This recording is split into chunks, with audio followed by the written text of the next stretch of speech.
Welcome.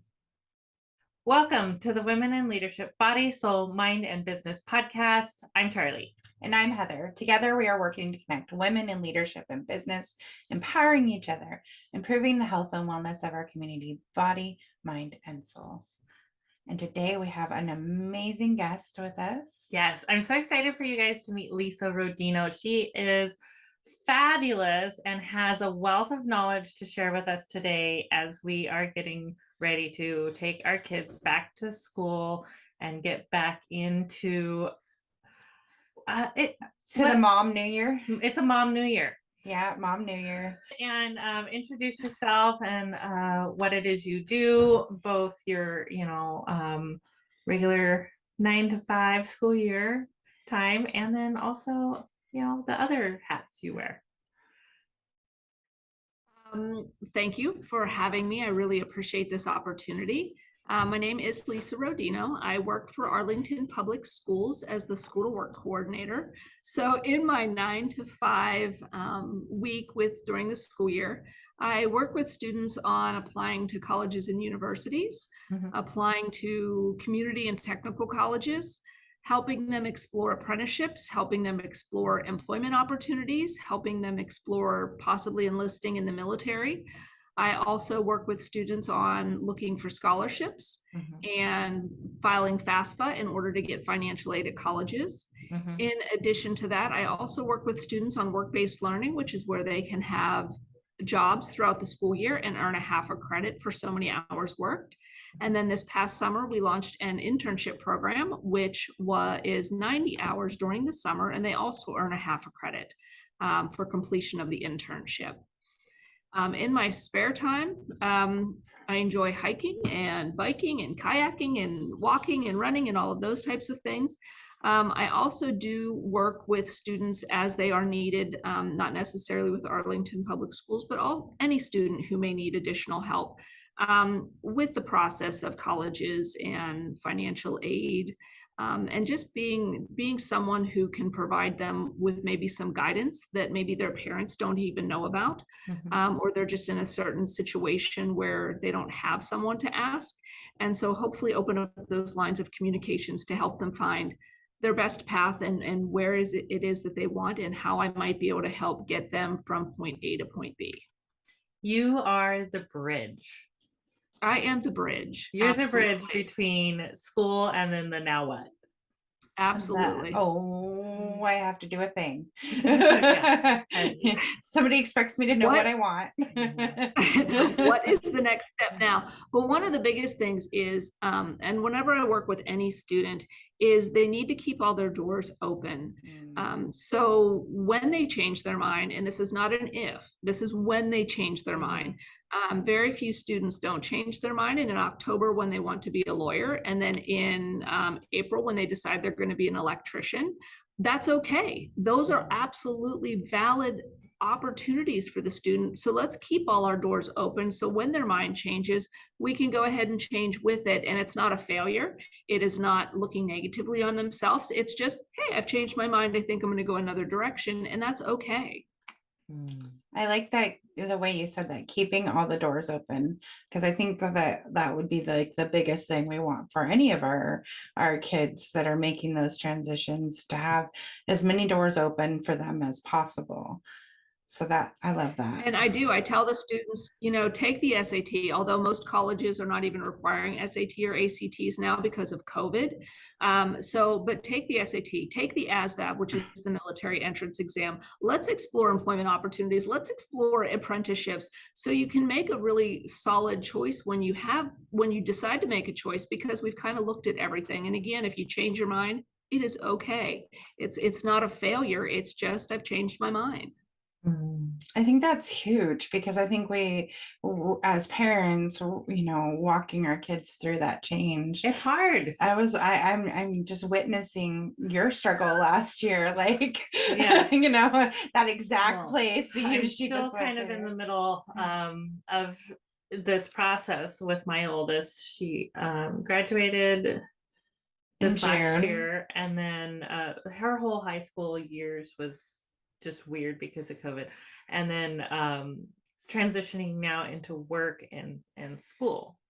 and what that looks like. College, And yeah. she's changed her mind like 20 times this last year on what she wanted to do, and how she wanted to go about doing it. And she was going to go to school out of state, and now she's not. And it's been a process. So being able to have someone like you to talk to, from us as a student is super helpful to these, I'll call them kids because to me they're kids, as they transition into their adult life.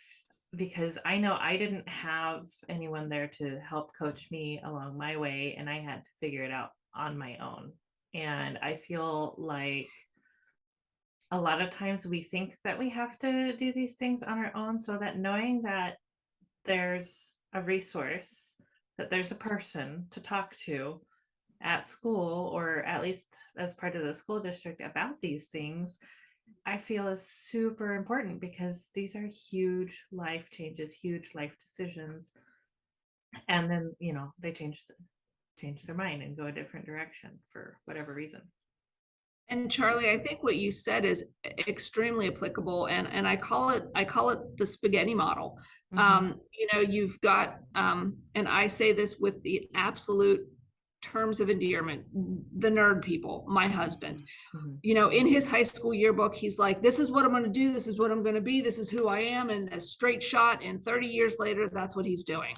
But then we've got the spaghetti like me. Okay, well, I was an ASL interpreter for a while, and then I went into higher education, and I did, disability support services, and then I went to law school admissions, and then I went to undergraduate admissions, and then I decided I was going to do financial advising for a while. So, I mean, I've got this extremely weaving path, but then I look back in hindsight and I think of what valuable knowledge I gained from each and every opportunity that I had throughout my life.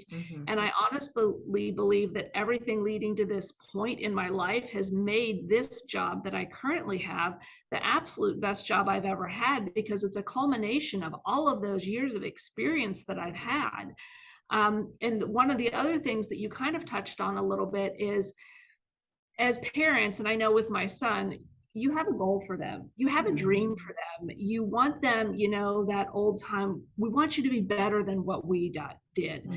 But you can't fit kids in a mold. I know I couldn't fit my son into a mold, and he needed to fail, he needed to figure things out, he needed to have those opportunities to pull himself up by his bootstraps and figure out what went wrong, and how can I use that to not do it again, and to learn from that.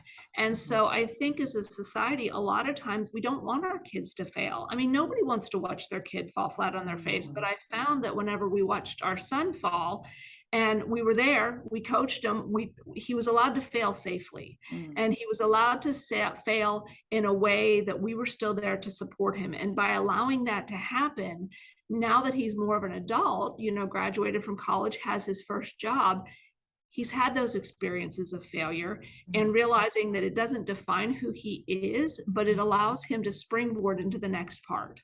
Yes, because it's not really failing. It's like, this is what you're learning. It's sort of the process. Yeah, it's part of the life process of learning. We've all, quote unquote, failed at some point in time or another, but what did we learn from that experience that we're going to take with us into the next, use that experience to next time we need to pull that knowledge. Right. Absolutely. I was talking with my son, and he was feeling like a chapter was ending, and like his book is finished, and I was like, but you're going to start a new book. And he hadn't thought of that. And just new chapter, new book, it's all good, like now you're learning the next things. And I think too, sometimes our kids are afraid to tell us that they've changed their mind. So when they have someone that's not so close to them emotionally that they can talk to about even thinking about changing their mind, sometimes that's nice too. Enough. Like and not knowing where to go. And I am by no way or means an expert, but what I do well is navigating the systems. If I don't know the answer, let's figure it out together. Because I'm not going to know all the answers. There are things that come at me all the time that I'm like, huh, well, that's a great question. Let's figure it out. And, you know, but I've worked long enough that I can navigate the systems and I have a general idea of where I want to go or who I need to contact or who I need to talk to. And so that helps me be able to make that step. But you're right. A lot of times the kids don't even know what step to take. So I don't do things for the students, but I will say, let's contact this person. And then I put the onus back on them to make that step because they need to take ownership in what it is that they want to do. I love that. And then you can be right there, like if they need to make a phone call or send an email or, you know, that's fabulous. Draft the email, do a Zoom meeting. I mean, yeah. What do you need? I'm here to support anything you. what you need, but they need to take on that responsibility because it's a teaching moment. And if I do it, then they're not learning anything. But if I give it to them and I support them in that process, then the next time I tell them to do something or ask them to do something, it gets easier. No, baby girl. All right. So the dogs are excited today. Just a little bit. Just They're a little. So one of the other questions that we had was and the parents we work with tend to have a lot of children who are neurodivergent. And so these transitions are extra hard and challenging, and what that might look like. And this is very individualized because if students have been in the special ed system in the schools, then there are certain supports that the schools are able to provide. Certainly some of those transition resources that they can certainly talk with the special education department, their special education teachers. But once you get out, there are places like Job Corps that can help students. Not only does it provide them with housing and meals and all of that, it also provides them with training. And it doesn't just have to be locally. We do have an office in Cedro-Woolley, but it doesn't have to be. If the Cedro-Woolley office does not have a particular program that they're looking at, maybe they want to go into welding or manufacturing or culinary or something that this office doesn't have, they can work cooperatively all over the United States in order to get them training. And it doesn't cost anything. The other thing is connecting them with the Office of Vocational Rehabilitation in whatever state they live in. Some of it's OVR, some of it's DVR, and those resources can also help transition and help bridge that, getting them on the job training and those types of things. If they need additional training other than just finding a job, if accommodations or those types of things might be needed, you might be able to work individually with the employer, but having somebody backed up in order to support you within the VR system could also be extremely valuable. Then, through the school districts, there are transition programs for the students to help teach them some of those life skills. So again, those would be all things that you'd want to talk to the special education department at the school to see what might be available for the students after they graduate. I love that. That's so exciting. So I'm just going to say that what I heard was that all of us, no matter what school district you are in, can talk to your special ed department about continued resources for your children. So if you don't know about the program, if you don't know about what you can have access to, if you already have a 504 or an IEP, you can you have access to these resources. And I was so surprised last year when I learned this. I didn't know. I was like, here I am. I'm thinking, what are we going to do? Right? Like, I didn't know that there was a continued program. And it was such a huge relief for me as a mom, to be like, okay, not only do I now have moms in my group that have neurodivergent children that are in their 30s, that I, been making friends with, but now I also can see in the school district where those resources are coming from. And then my son is willing to engage in some of those. So that's very exciting for us.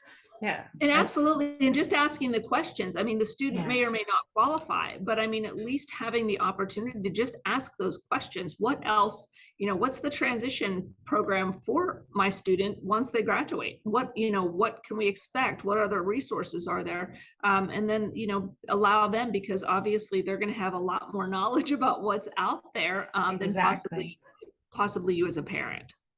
Exactly. You don't have to know it all. You can tap into Absolutely your not. community. That's so fabulous. And Google's your friend. Google's your friend sometimes. Sometimes. Most of the time. I think this is really great information for us to share with our listeners and things like that, because we do worry about our kids going out into the business world, because as women in leadership and business, we want our kids to succeed, and of course we want them to do better than we've ever done, like we've talked about before. But then a lot of the time it's like, okay, how do we do that? How do we help our kids make that next step? How do we help coach our kids to through this transition? Yeah. I mean, we've been forging the way of doing it differently with our kids anyways.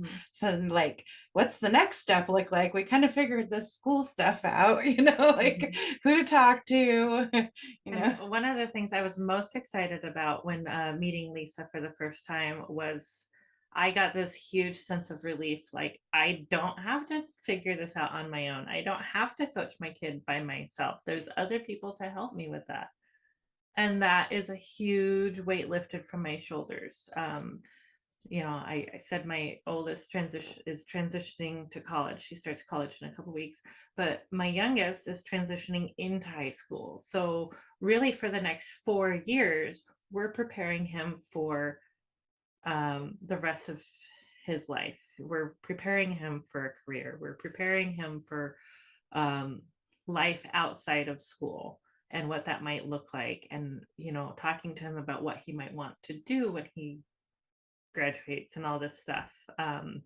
So being able to have someone at this school district to call or to ask the questions to, or have them ask the questions to, ideally that would be the goal, right? For them to help themselves is just fabulous. Because okay, how many teenagers like to listen to their parents for advice? Anybody?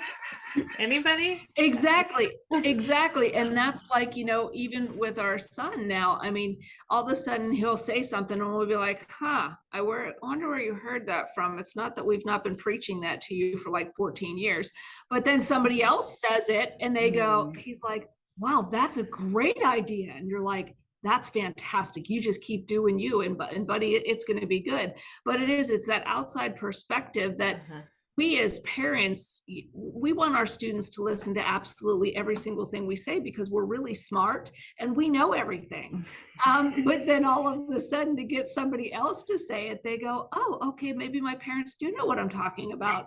So absolutely, I think as parents, we've all experienced that at one time or another.